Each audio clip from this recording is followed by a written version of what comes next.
Hello and welcome back to the Wisdom in Christ podcast. Today is episode 7. I'm here with Matthew Adams. How's it going? Last time we talked a little bit about Buddhism, Christianity, mainly how to incorporate mindfulness and meditation as a Christian. And today I kind of wanted to get more into some of the connections between Buddhism, Christianity, and also just, the distinctions, because there are distinctions. Otherwise, I would be a Buddhist if I didn't see clear distinctions. But yeah, so because my religion is truth, like I seek truth. I'm a member of the Church of Jesus Christ of Latter-day Saints because I know that it's true, right? It has things that the other religions don't have. So, yeah. So, okay, so what connections do you see between Buddhism in its purest state and Christianity in its purest state? So when you whittle it down, you're going to find that they ask you to live shockingly similar lives. So as you progress, if you were to progress in Buddhism and let's say become a monk or take a path like that, you're going to be asked to live a life free from inappropriate sexual entanglement. You're going to be asked to live a life free from intoxicating substances. You're going to be asked to live a life where you're primarily dedicated to serving others rather than to the service of self. So at the end of the day, regardless of any beliefs and the differences in the traditions, you are going to be asked to live a very similar life. So basically, if you grow up as a Christian and you're taught to deny yourself, to serve your fellow man, to live a virtuous life, chaste life, clean life, or if you grow up as a Buddhist, they're probably going to teach you serve others, live clean, be chaste. Yep. So that's going to depend because Buddhism is split into many sects, the same as Christianity. But yes, for the most part. So in their pure form, they're probably more similar in those basic fundamental principles than they are different in a lot of ways. So one thing I was reading the other day, and you'll have to tell me what you think about this, but I was reading in the Book of Mormon and I saw that spot that says God is one eternal round. He's an eternal round. And I look at my painting over here, that I probably shouldn't take this off the wall because it's going to be a pain to put back on in a second. That's okay. But you see this circle here? That wheel? And so I was thinking, is there kind of a connection, you'll have to let me know what you think, between the idea in Christianity of God being an eternal round and then the wheel of life in Buddhism? Would you say that there's any kind of connection there? I think that's fair. So the curious thing about life is that the story of the gospel is told every single day with the sunrise and its path across the sky and its setting and its rebirth every day is a miniature version of the story of the gospel. So are the seasons. And really, at the end of the day, it's really the only story being told. Yeah, some of you aren't going to like that, but the truth is that the best example of what Joseph Campbell coined the hero's journey is the story of Jesus Christ. And so that formula for storytelling, the hero's journey, is you can see that in basically any story that is told or plays out, and that always has some specific elements. One of those major elements is that the hero is often called to sacrifice himself for others. And so really the only story that anyone is really telling at the end of the day is the story of Jesus Christ, even if it's not necessarily wrapped that way. At least that's how I view it. And I think that has played out through history over and over again. The story of the gospel has played out in history over and over and over again. This idea of death and rebirth and the sun setting and rising again is kind of a microcosm of the macrocosm of Yes. Jesus dying for us, rising again.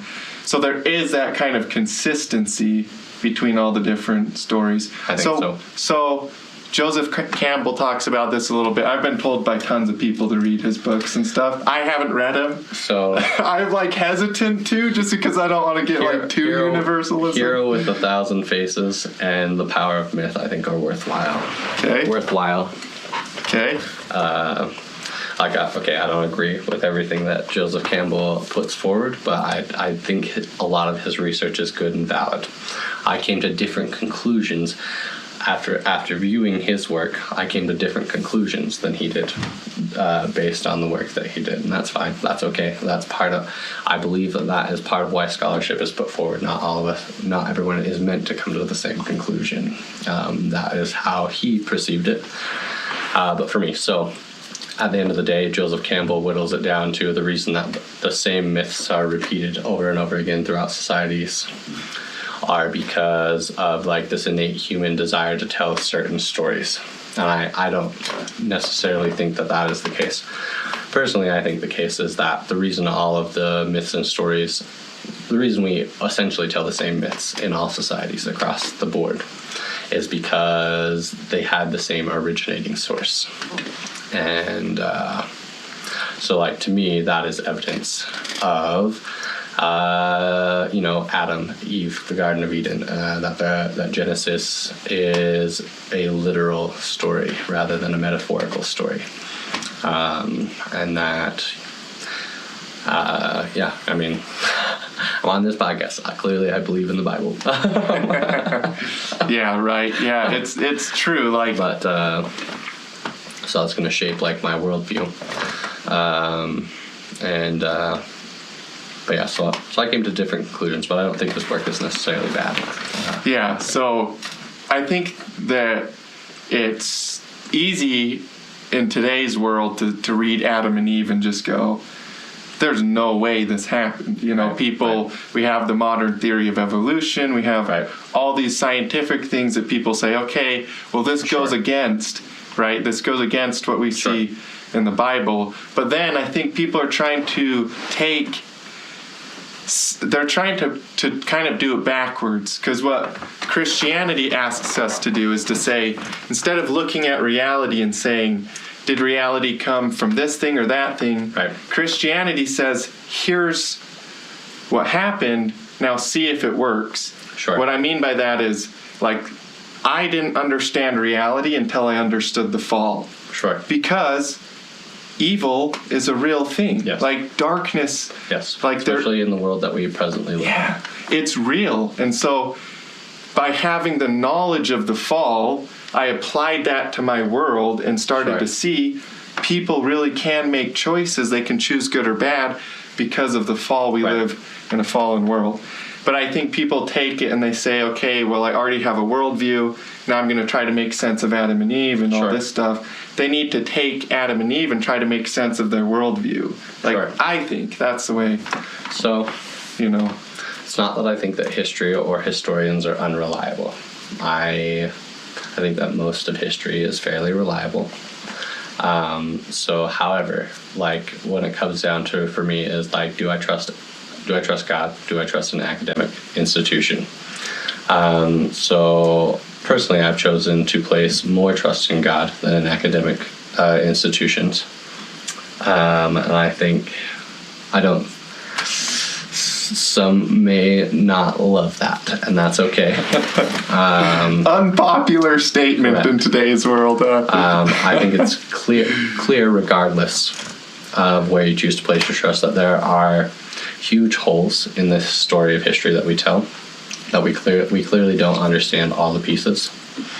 And there's some pretty good evidence for that. And the evidence is found, in my mind, for that in two places, and it is in megalithic structures and in out of place artifacts. And so, like, what I mean by that is, like, so based on our understanding of ancient cultures, the megalithic structures they built were pretty impossible to build with the technology that we believe that they had available at the time. For instance, the Incan society in Peru they, as far as we understand history, didn't have access to the wheel. Yet they built Machu Picchu, which is a megalithic structure with stone they had to quarry from over 500 miles away and then transport to the top of a mountain. And to me, even though we don't necessarily have quote-unquote archaeological evidence of the wheel, the fact that the stone made it that far and is a megalithic stones that we would have trouble lifting with modern equipment, I think that is evidence in and of itself that they probably had some type of wheel. Or another good example to me is like the pyramids of Egypt. So the standard story is that the granite blocks were cut with bronze tools. The biggest problem I have with that is that the most hardness of bronze is something like 4 or 5, and where granite is 7. So it would actually be very, very difficult. You would need an immense amount of bronze to cut granite with bronze. In addition to that is that like the precision with which it was cut. So like it's very unlikely that you would be able to use a tool that soft to get that precise of cuts to the point that a piece of paper can't fit between the blocks. So to me that is indicative of like there's a technology that has been lost to time that was available to the people that built the pyramids that we are unaware that they possessed. And so then you have out-of-place artifacts. So like when the Spanish came here, there was an artifact that was discovered. It's still in a museum in the Yucatan Peninsula today. But it was a bowl, and they didn't know what it was covered in until further into the modern era. But it was actually covered in cuneiform, which is the ancient writing system of Mesopotamia, specifically of the ancient Sumerians. And it's the oldest known writing system that we are aware of in existence.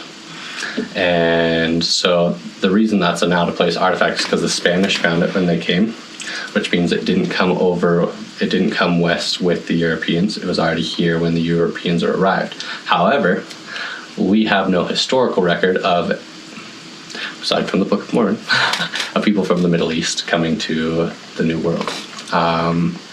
So like, and there are actually a lot of out-of-place artifacts. There are the cocaine mummies. There are mummies that they took from Egypt. They're now in a museum in Germany that they had cocaine and tobacco in their stomachs. And why that is significant is because those are exclusively New World products. And again, there is those no mummies evidence. were partying pretty hard, weren't they? But as far as we understand history, there's no contact between the societies that developed here and Egypt. But clearly, there had to be some the fact that they possessed those New World products suggests that they had some kind of contact with the New World. Even just the Book of Mormon itself kind of goes against this whole Correct. academic idea of everything that happened. Yeah. Now, so there are non-LDS scholars who that will verify things that were. So the thing about the Book of Mormon, what you have to realize is that when the Book of Mormon was written, there was over 200 anachronisms. An anachronism is something that is in the text but is historically inaccurate. A good example of this would be like horses in the New World is anachronistic, or chariots in the New World is anachronistic. Or like people. I mean, they had the Native Americans here, but so like they have a whole different theory about how that happened. So over 200 of those anachronisms have been, with time and understanding, and as our understanding of archaeology has grown, have actually been proven to be correct. And so that postulates something is that either a rural farm boy in upstate New York with a 3rd grade education knew things that scholars are still discovering today, or he was the greatest guesser of all time, or he was a prophet of God, and was relayed knowledge from somebody who had more knowledge. And those are your options to account for the fact that when the Book of Mormon was written, these things were considered wrong. That the critics of the Book of Mormon say, well, these things are historically inaccurate, and now most of those things have been erased as being historically accurate. So I'll leave that to you guys to decide how you deal with that. But So how do you feel about evolution? Like the idea of Sure. human evolution? Yeah, absolutely. You know, so at the end of the day, I'm a creationist. I do believe that God formed Adam from the dirt and then formed Eve from Adam. So what I'll tell you about evolution is that the further I've studied into evolution, the more holes I've seen in evolution. So there are certain types of evolution that happen. In fact, of the 5 types of evolution, there's only one that we can observe. And off the top of my head, I couldn't tell you all 5, but I'll go into it as much as I can. And it's the type of evolution we see occur are microevolutions, meaning like what they observed during the industrial evolution with the moths. That's a microevolution, right, where there are minor changes that, or what Darwin observed with the finches on the Galapagos Island, those are minor evolutions, deviations within a species, right? right? Like small changes, like having a little bit more of a web on your finger. Or some finches having a more narrow beak, or some finches having a wider beak, depending on the type of food that they were eating, right? Okay. So those type of evolution happen. What we've never observed happen, neither in the fossil record or in reality, is anything going from one type of creature into another type of creature. For instance, no feline has ever become a canine. No snake has ever become a fish.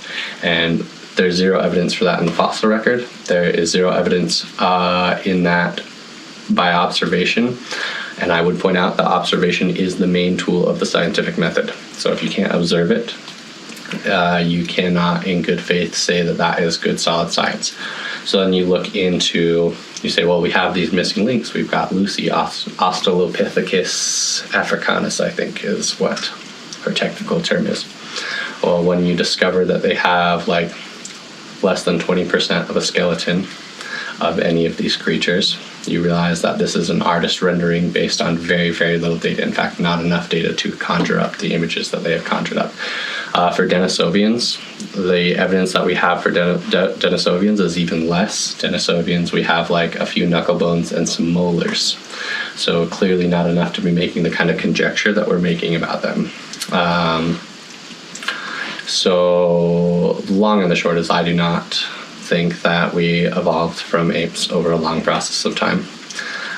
If there were other hominid creatures, which I'm not discounting, I don't think that they were ever the same thing as Homo sapien or ever intended to be the same thing as Homo sapien. Again, that's going to ruffle some feathers, but that's fine. Evolution, everybody has to wrestle with that in their own way if they're going to believe in God and the Bible. Yeah. And different people have taken different paths to wrestle with evolution. At the end of the day, I've found that for like what we would call macroevolution, like whales becoming two-legged creatures leaving the sea and becoming land-faring creatures, there's very, very little to no evidence to support that actually exists. So that, to me, is a fairy tale. Well, this podcast is about truth. Like I said at the start, I do it for myself. I do it. Not a lot of people watch it right now or whatever. Okay. So I am thankful that you click share. that subscribe button. Yeah, hit that subscribe and that like. I love the fact that you're willing to just say that though in today's world, because I too have problems with it. My biggest thing is I've heard about the fossil record thing. I haven't done enough my own research to say, but I've heard what you're describing with the huge gap between, monkeys and people. Right? There's a huge gap, and the fossil record doesn't really fill it good. So look, I'm not saying throw the theory out. Well, let's treat it like what it actually is, a theory. It doesn't have enough evidence to be more than a theory. And the evidence that they do have is not enough to dissuade me from the other evidence that I have gathered in my life. I would tell you that I think there is more evidence that there is a creator of the universe than there is. And so I'll tell you 2 stories, and you tell me which one takes more faith. Okay? So, once upon a time, there was nothing.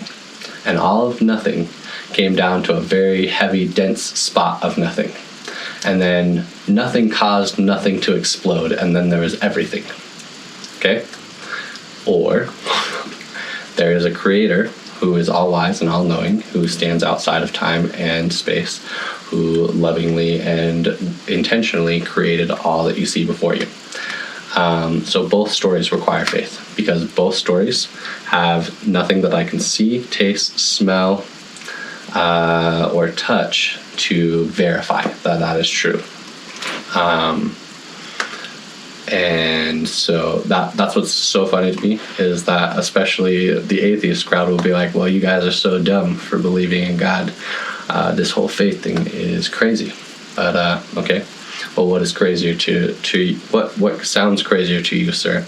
Everything came from nothing, or everything came from an intentional creator. And so for me, I actually find it easier to have faith in God than to have faith in the story that nothing came from nothing. Yeah, me too. I think makes way more sense that something is intricate, even planet Earth. I mean, it's like people use this argument, the creationists use this argument a lot, but I'm going to use it just because whatever. Absolutely. Earth is like really tuned to a certain like thing where life is abundant here, you know? So it's more than sun is close, it's precise, according you know? to the laws of thermodynamics, things tend towards entropy.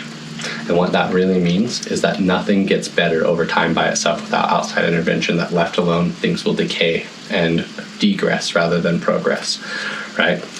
And so the idea that something as complex as the human eyeball evolved through sexual selection really is not like reliable based on what we see in the natural world. What we see in the natural world is that things tend towards entropy. Things don't get better over time. Things get worse over time.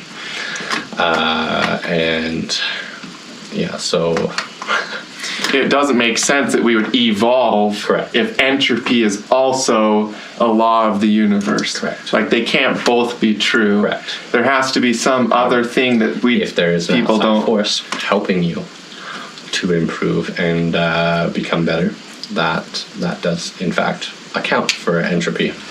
fills that empty slot right in the perfect spot. Correct. Yeah.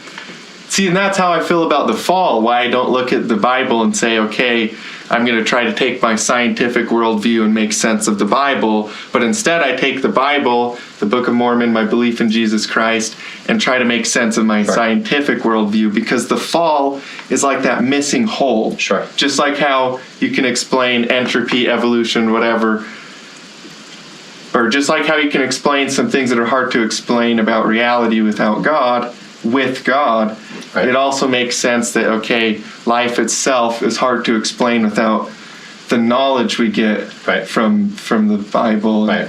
You know, it fits into that hole that doesn't. So I don't think science is bad. Me neither. In any way, shape, or form. I actually think science is very good and has done a lot of good for our society. What I would say is this, is that modern science has more or less become a religion rather than a true pursuit of truth. And the reason for that is that, you are demanded to believe certain things, right? Like the Big Bang, like evolution. And so the problem I have with that is that there's very little evidence for these things. So when you start demanding belief for something that there is no evidence, that's faith. That is religious belief. That isn't scientific in any way, shape, or form. Science is about what we can see, smell, taste, touch, the things we can experience and observe with our five senses. And something that you can't do any of that with, that is, you are now asking the participant to enter into faith. Yeah, it takes a lot of faith to try to just believe. I mean, the craziest part is that the idea that science, the scientific worldview, and like you said, I don't have anything against science, and I know you don't either. Like good science, I'm sure we both fully believe in, right? But the scientific worldview that is today, this kind of more scientism, I think C.S. Lewis called it, a scientism in one of his essays, is basically, it's like this huge whole story, and we're assumed that science like knows almost every piece. Like first we started in water, and then we, it's like we have this idea that we know exactly how we came to where we're at now. So, and that's kind of crazy, like to me. It's humorous to me because, like this painting behind you. And for those of you at home, the painting really depicts the energy field around a human body. So this is something that the ancients paintings like this have existed since ancient times, and so it's something that we would assume that the ancients were aware of, that the human body produces an energy field. So now, as we're progressing, as quantum mechanics are becoming a thing, and quantum physics are developing, we have discovered that the human body does in fact have a measurable energy field, that coming into contact with someone else's energy field can affect your energy field, and that, well, at the moment we're able to measure the magnetic force that your heart creates up to about 5 feet outside the body, but the scientists that are studying these sort of things say that's as far as we can measure it, but we suspect that it goes out into infinity, that field actually radiates far, far beyond the body. And this is something that in the spiritual world that has been kind of known for thousands and thousands of years, and science is now just catching up and tuning in to the fact that we are more than our physical bodies. We actually have an energetic part of ourselves that what we in religious circles refer to as our spirit, and the spiritual realm, and that these things do indeed exist. Yeah, it's kind of, you said that spiritual things would probably suggest that we knew this for a long time. Right. Would you say maybe that's interconnectedness? Because I think in Buddhism Sure. they talk about interconnectedness. So is that how the heart can go out for infinity? Maybe is that part of the interconnectedness in Buddhism? I think yes. So the way I look at it is this, right? So all I can relate to you is my experience, because I don't have necessarily a doctrinal reason to tell you why I believe this. But I had a period of my life where I was struggling very deeply. And I don't know if you know this, but there was a period of my life where I struggled deeply with gender dysphoria. And I actually had transitioned to live life as a woman. I'm what they call a detransitioner.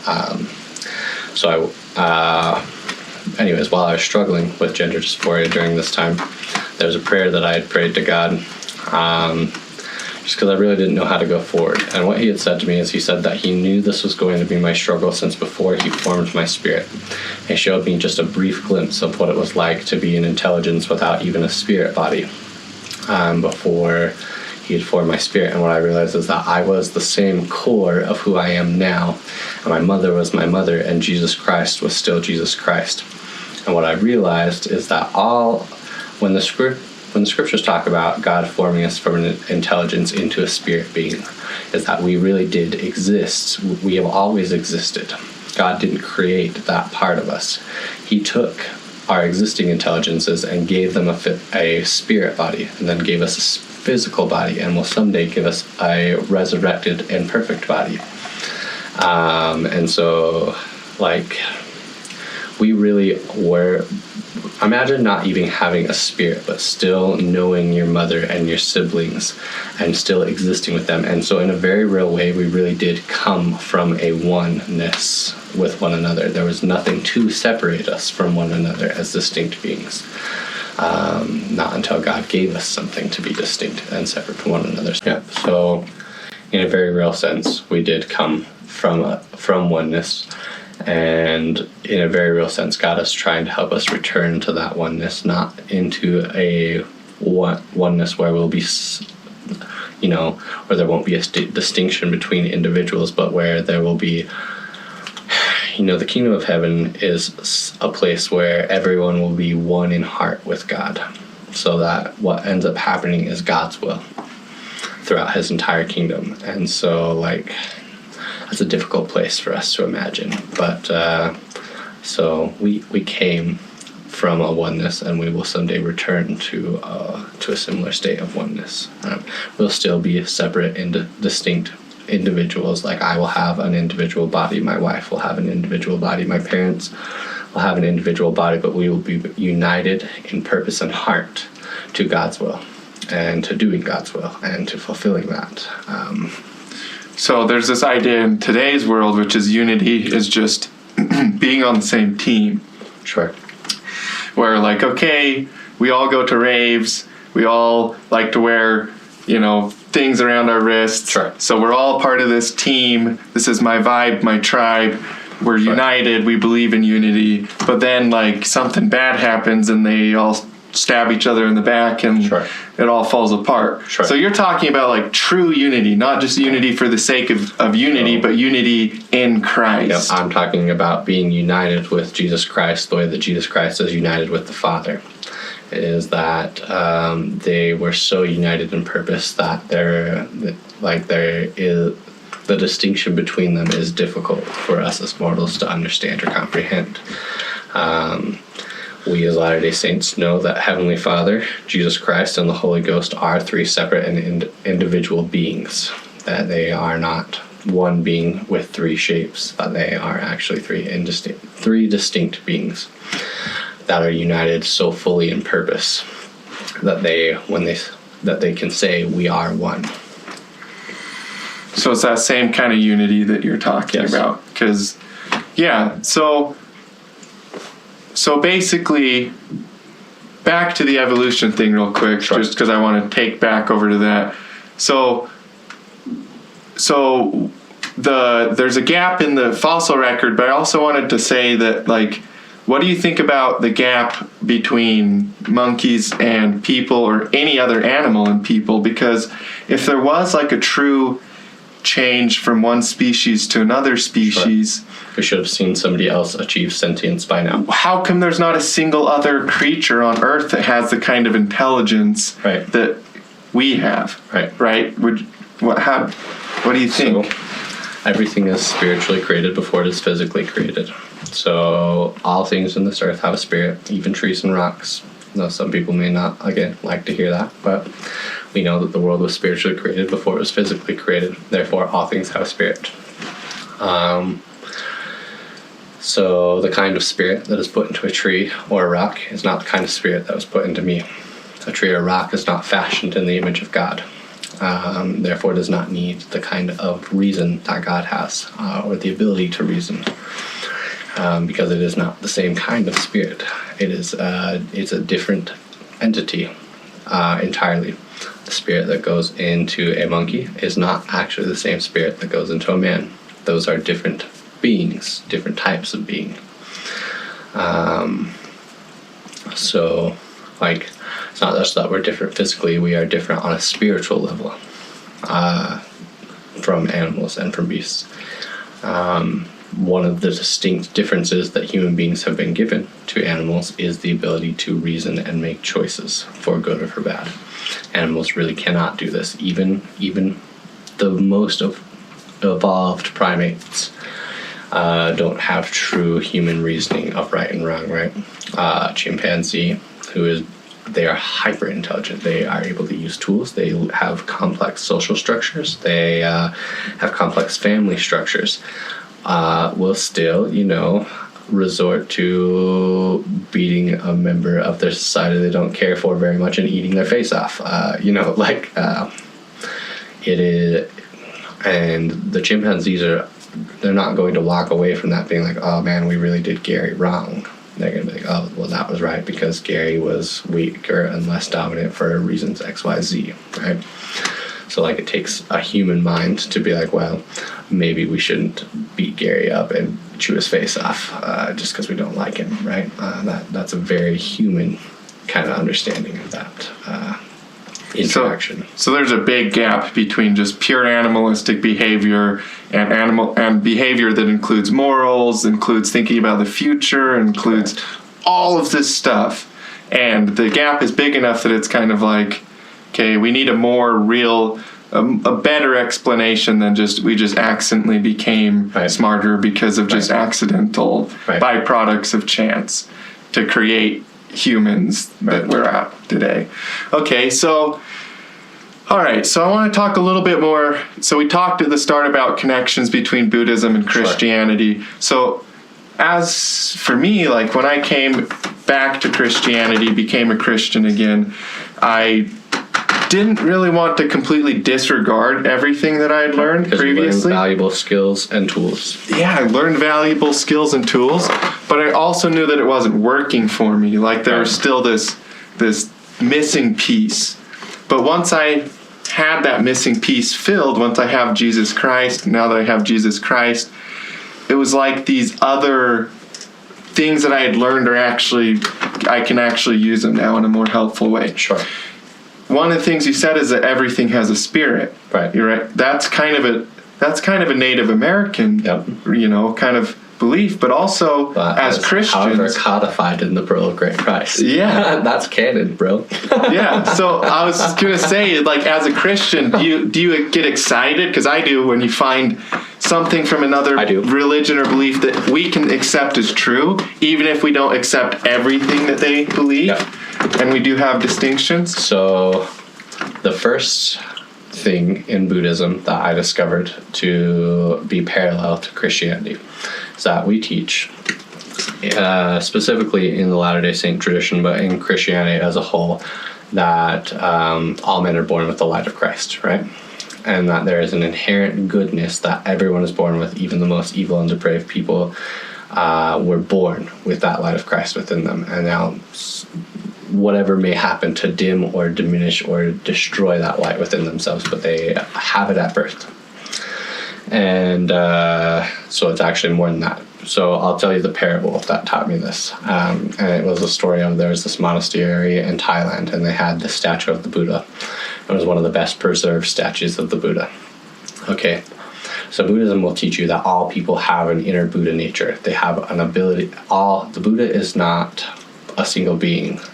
And he's not necessarily a god. The Buddha is a man named Siddhartha Gautama, something like that. And he became a Buddha. And that a Buddha is not a singular being, but something that any human being can become. And that everyone has this inner divinity inside themselves. Well, here's the truth of our mortal life. So I'll finish the parable. So this monastery in Thailand, they have this statue. It's one of the best preserved statues of the Buddha. And one of the monks one day was looking at it and saw some cracks in it, and the paint was kind of fading, and realized that there was probably going to have some effort made to restore the statue. And so he took a flashlight and he shined it into the crack of the statue, and lo and behold, underneath the clay was actually a golden Buddha, which was one of the most beautiful, and again, because it had been covered in times of duress by the monks of the past and forgotten, the gold was not looted or taken during periods of political upheaval in the area. And that as a metaphor is that, our physical bodies are a covering for that golden nature which is inside us. And here's the truth. We come to Earth and we have one or two paths. There are actually only two paths before you. You can become more like God, or you can become more like the adversary, and that is the only outcome. Okay, so everything in between is actually just spectrums on these two paths. Okay, and so you literally have come to this earth as a divinity in training. You do have a divine spark inside yourself. You are made in the image of God. You are his actual child, and you can become like him. And so, that was a truth I recognized. The way that Buddhism explained it helped me wrap my mind around it better than I had. I had never grasped it sitting in a chapel the way I grasped it hearing that story. So that's the first parallel that I noted. Truth be told, I believe that, this is my personal belief, so just take it or leave it. But I believe that the Buddha was a prophet. I believe that at the time of the transmission of his teachings that he knew of Jesus Christ and taught of Jesus Christ. I believe that all religions on the earth were once the gospel, including Hinduism, which is the other religion other than Buddhism that I've studied in the greatest detail. But every tradition that I have studied to any degree, I've come to realize, I think that this originated from the same source as my belief originated from. And, throughout time, truths were lost, plain and precious things were taken away, were lost, were covered up, were changed, until you get what stands today. And, again, many people may not like that explanation. That's okay. This is my personal belief. You do not have to hold it. But I think that is the case. So, Buddhism absolutely suffered an apostasy, undoubtedly. About 500 years after the life of the Buddha, they held a conference very similar to the Nicene Council, where they decided what the teachings of the Buddha really were. And at that time, Buddhism split into three main sects. that is an apostasy. That is textbook. I just described to you an apostasy, where just 500 years after the death of the Buddha, they were no longer certain what the teachings of the Buddha were. 300 years after the death of Christ, when they held the Council of Nicaea, they were no longer certain what the teachings of Jesus were, so they gathered together to decide. And the Roman Catholic Church is what we got out of that. And soon after that, the Greek Orthodox Church split. And then you had the Protestant split. And now you have today the many multitude of denominations that exist. But it's very clear that whatever Buddhism was at its outset is not what it is today. So that innate, those three original traditions will insist to you that they are the pure. they're the right one. Apostasy. Correct. So that innate goodness, that golden Buddha that's hidden because of all the clay on the outside and stuff, would you say that's teleos, like being perfect, like Jesus said, be perfect? Is that kind of like becoming more like Jesus Christ? So is there a parallel there? It's so much more than we realize. Okay. So the scriptures tell us that Jesus poured out his premortal glory in order to come here. That he actually had a premortal glory. I will actually reveal to you that I believe that all human beings had a premortal glory before coming to this earth. Particularly the pearl of great price is pretty clear that the great and noble ones whom Abraham was among, that were part of the council of God, were directly involved in the spirit creation of this earth, prior to the physical creation of this earth, that we engaged with God in the physical creation of this earth. Our purpose of living with God in that life was to become like him. We were already becoming like God. We actually poured out our premortal glory to come here. That's one of the reasons the adversary refused to come here. So in Islam, they have an interesting story of the war in heaven. Because in Islam, Iblis, which is the same figure as Satan in the Judeo-Christian world, when God created Adam, he created the angels out of fire and created the men out of earth. Now we, as Latter-day Saints, we believe that angels and human beings are interchangeably the same beings, depending on where they're at in their existence, right? When you're here, you are immortal, but before you lived with God, you were an angel, and you will become an angel again after death, depending on what you choose in this life. Hopefully I do. But so the adversary refused to bow to Adam. And so when I hear that story and I view it through the lens of a Latter-day Saint, what I hear is I say, oh, he was so impressed with the being that he was. He didn't want to be the small and insignificant and powerless being that he would have to be to live here. Because you're kind of becoming humble, like in that premortal world. You have all this knowledge. You haven't forgotten everything.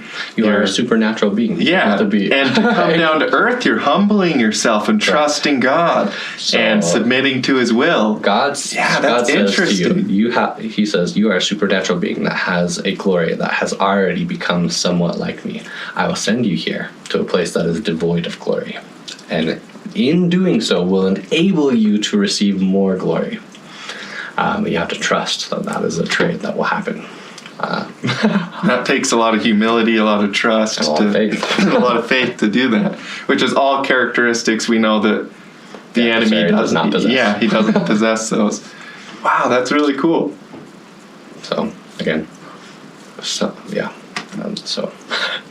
yeah, that's super cool. So C.S. Lewis, I'm going to paraphrase the quote, because look, I'm not a person that can pull quotes out of the air, but he said something to the effect of, like, we could really see the people that we were interacting with today. We would be in awe because we would realize that we are interacting with potential deity.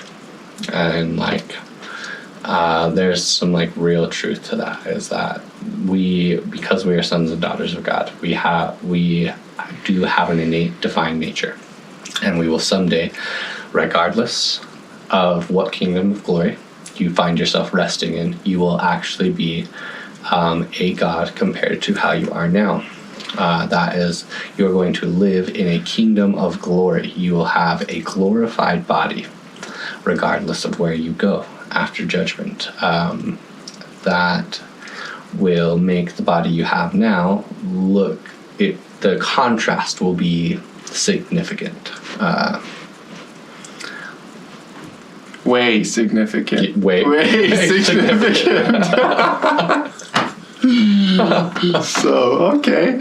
So you do get excited about the connections, but Absolutely. you always make sure not to become Look, for me, too universalist in the sense of... I know beyond a shadow of a doubt that Jesus Christ lived, died, and lives now. I know that just when I was 24 years old, I had an experience where I saw and touched Jesus Christ. We've talked about that before. And so I know that Jesus Christ lives with deep certainty. I am more certain of that than I am of anything else. And so that is a huge anchor for me when I have seen people study the same things that I've studied and get lost in those depths. Now, I'm not saying you shouldn't study those things. I think the pursuit of knowledge is important. But I am saying, I've seen the same things that I've studied. People come to other conclusions and have their testimony eroded and washed away. And that happens, and that's okay. But for me, I think the reason that doesn't happen is because of the anchors that I have. So another thing that God has revealed to me to the point that I can say I've gone beyond belief and into the realm of knowledge are, I have two other things that the Lord has done that for me. And it is that Joseph Smith is a true prophet and was an instrument in the Lord's hands to bring forth the Book of Mormon, and that the Book of Mormon is true and is the Word of God. And those three things are my anchors, because I believed those things for a long time until God showed me to the point that I now know that those things are true. And so I'm at a point where I never doubt those three things anymore. There have been periods of my life where I had doubts about things in the church, but those were not the things that I doubted, which I think is what allowed me to remain in the church despite the multitude of doubts and struggles that I did have. So when I am researching another faith, or I am researching a different spiritual tradition than my own, I do that partly because it fascinates me. I love religion. I love the study of religion. I love theology. Just because that is partially because I love psychology and I love understanding what makes why people do the things they do, and I think understanding theology helps a lot to understand why certain people do what they do. And it helps you understand the different cultural divides between people that grew up on entirely different sections of the world than yourself, when you can understand the lens through which they view the world. So when I'm examining their lens, I'm still viewing, even when I'm looking out of their lens, my lens is still in place, right? So that's going to color what I see. So Also, if you know something's true, then you're just looking for truth wherever you find it. And there's really nothing in a lot of... about truth.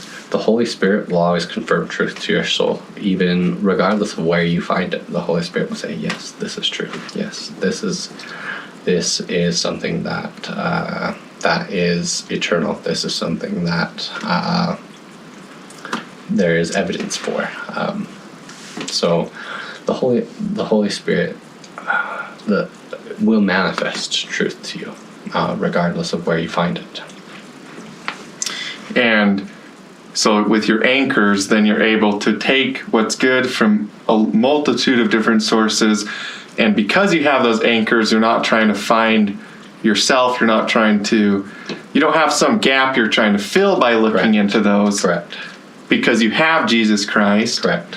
But also, because you're not trying to fill a gap, you can take what's good without getting lost in it. Lost in the sauce of spiritual teachings. Sure. You know? And look, we're living in a time where there is a multitude I think few people take advantage of the world that we're living in. Yeah, me too. You ever seen the movie Good Will Hunting? I haven't. I'll give you the rundown. It's a Matt Damon, Robert Williams movie. Excellent movie. It is rated R, but I digress. It's a true story. It's based on a true story, at least, right? So there's going to be some dramatization throughout the. Basically, there's this math professor at an Ivy League college. It's Boston, so whatever Ivy League school is in Boston. And he puts a really hard math problem on the board for his students to solve, and the board is like in the hallway. And somebody solves it over the weekend. He's like flabbergasted because he didn't think anybody would be able to solve it. And he's just like, he finds out that this janitor solved it, and the janitor just comes from the slums, is too poor to actually go to the school. And he like ends up having him have these meetings with his friend who is a psychologist, who is Robin Williams, because the young man is like very emotionally tortured and all of this stuff, and is kind of wasting his potential. And what you find out later in the film is that this young man, while his friends were off partying and doing other things, he was going to a library and learning, because he realized that all of this information that was technically unavailable to him, or that his friends were like, well, that's unavailable to me, was actually available to him. Well, we live in the day and age of the internet. There is literally nothing that you could desire to learn that is not available for you to learn for free. There are certain professions that will be closed to you unless you engage in the proper schooling, but you actually can obtain that knowledge without going to school. And that knowledge can live inside of you. And that includes the pursuit of spiritual knowledge. We have the accumulation of the entire wealth of information that human beings have discovered at our fingertips, day and night, 24/7. I watch monks on my phone all the time. Before you came here, I was watching one of my favorite monks on YouTube, and I go straight to those guys that are just full-blown, like, true Buddhist monks, these guys that are really about it. But yeah, like, I learned something, and a lot of times I'll listen to them and go, well, President Nelson said something almost exactly like that. So it's kind of, the truth is reinforcing to itself, and it's not taking away, it's actually just reinforcing what I already know, which is really cool. So yeah, I agree. We live in this world where people just don't take advantage of what they could. So the true tragedy is that the primary use of the internet is pornography, which is a travesty. Because while there is a multitude of evils, but it's very damaging to your soul. And,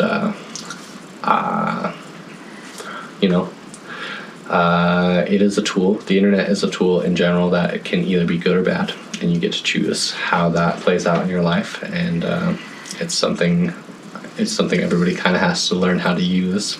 I think everybody gets a little bit burned by it in the pursuit of learning how to use that tool. But I think that's probably pretty dang accurate. So, like, Satan is attacking chastity like really crazy right now in today's world. It's almost like the number one thing he's going for, because he knows that he can put that on somebody's phone without them having to have a lot of money, like drug addiction, people have to keep having money to keep, but like in chastity, I would even argue is more detrimental than even a lot of drug abuse, depending on the seriousness of the addiction, right? So like, what do we do as people to help with that? Like, what are we gonna do? So the greatest thing we can do is to live a contrasting life. Because, so the truth is that no amount of sexual partners will ever make you feel fulfilled or happy. No amount of sexual pursuit will ever make you feel fulfilled and happy. It will give you pleasure and even happiness. Yes, even happiness for a time.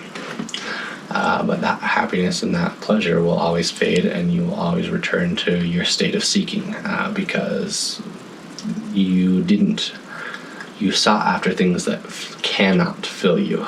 And when you seek for things that cannot fill you, you will remain empty until you decide to seek for things that can fill you. So part of the problem that we're facing now is like some of the approach that previous generations have taken prior to us, because like we are a generation that is was raised by a less judgmental generation, but like, okay, let's go back to the boomers. That was a very like pious generation. Now, I'm not saying that their piety was inherently bad, but it often led to situations where they're like, well, we will disown you if you don't live the kind of life we desire for you to live.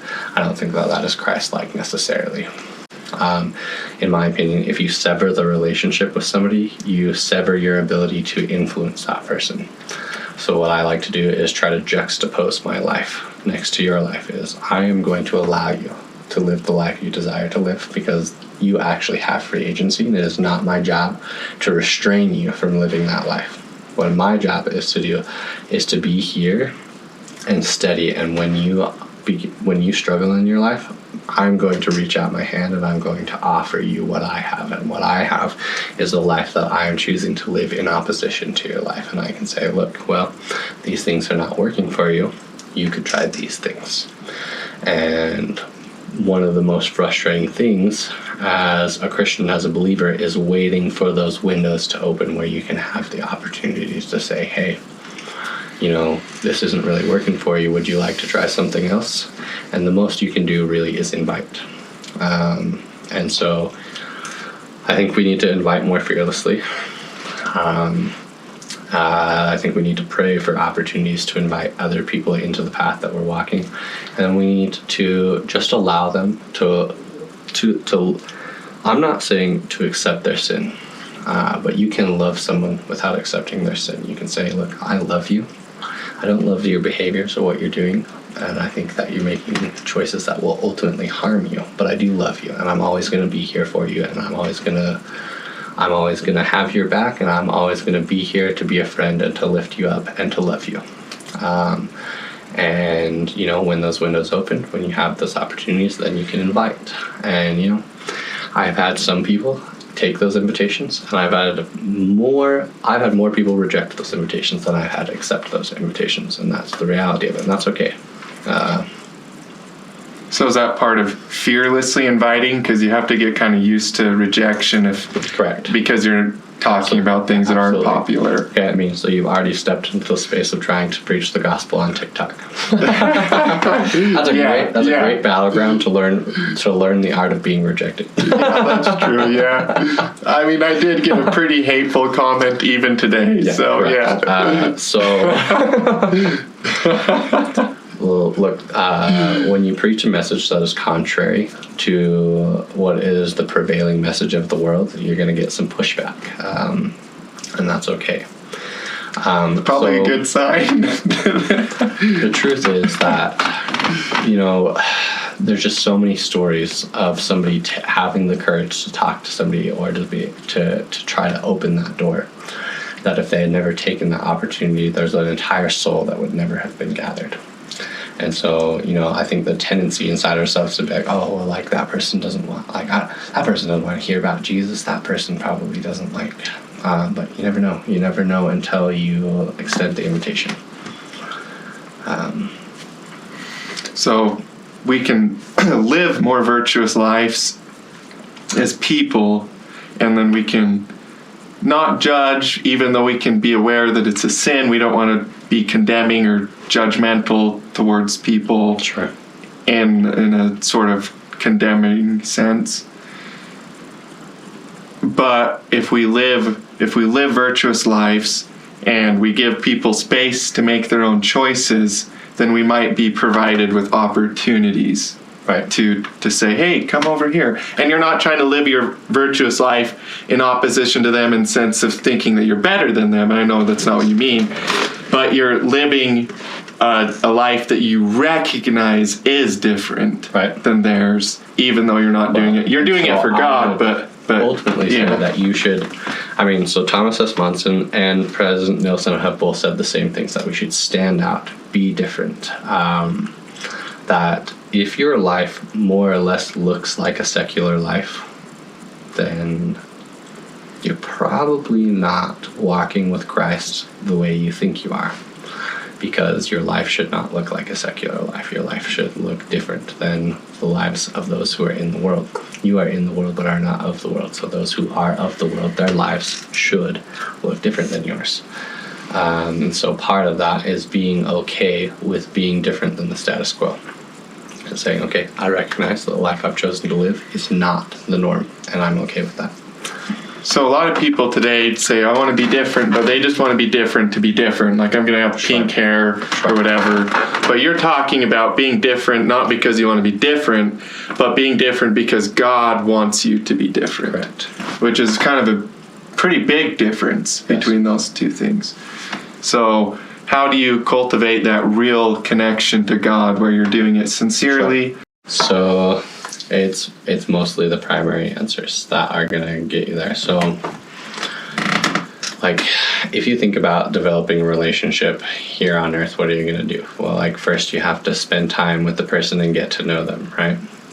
So the best ways to spend time with God is to pray to him and really listen, really try to listen for that still small voice, for that feedback. Is you got to pause, stop talking long enough to try to listen, and then to learn about him. The scriptures are going to be the best place for that, because that is a record of his dealings with mankind.